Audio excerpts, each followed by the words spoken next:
Cisco Express forwarding. What happens? Even before the packet arrives, we have all the tables built. So notice we have our routing table. And our routing table indicates that we can get to 10.0.0.0/8 using the next hop IP address of 172.16.1.2. So we populate the FIB, forwarding information base, down at the control plane. Or pardon me, down at the data plane. In addition to that, we need the layer 2 information for the frames pre-populated as well. So the information we have in our ARP cache, or with IPv6, the neighbor discovery table, let's populate that as well. So this particular next hop IP address that I know about in the FIB, what's the MAC address to get there? And now, since all these tables are pre-populated, what happens?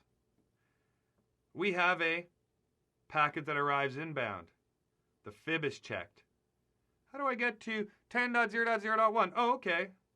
We can use the next hop IP address of 172.16.1.2. What's the layer 2 information we need? There it is.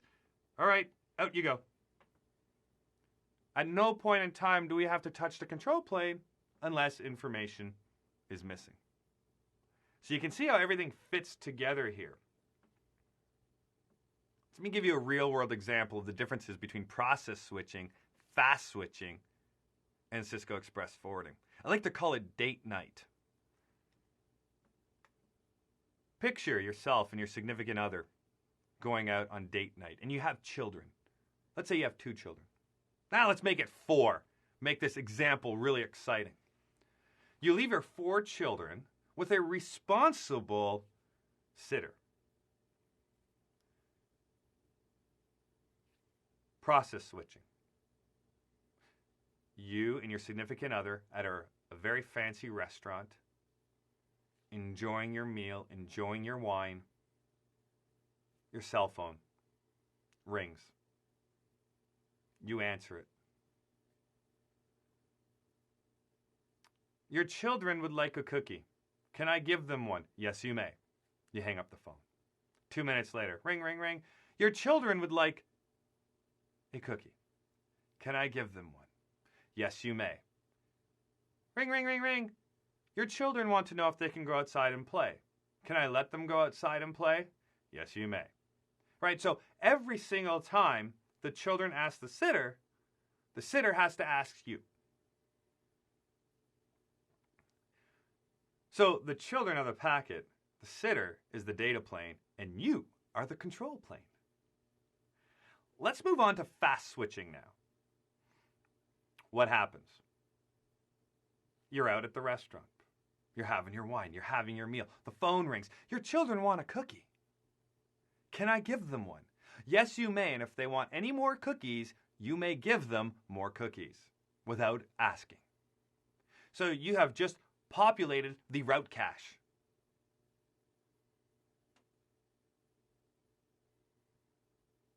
With the information for the sitter to use.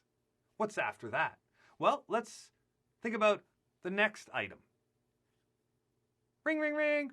Your children want to know if they can go outside. Yes, they can go outside.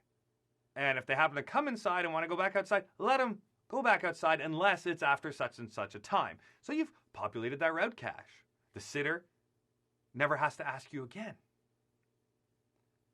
But you're still interrupted every time something new comes up. Fast switching. Now, Cisco Express forwarding. You take the initiative to leave a list before you go to the restaurant. You leave the cookie jar on the counter. You state if they want to go outside, they can go outside until 9 p.m. They can do this, they can do that. Don't bother us. Because everything's laid out here that they can do. And you go enjoy date night because you are using Cisco Express forwarding.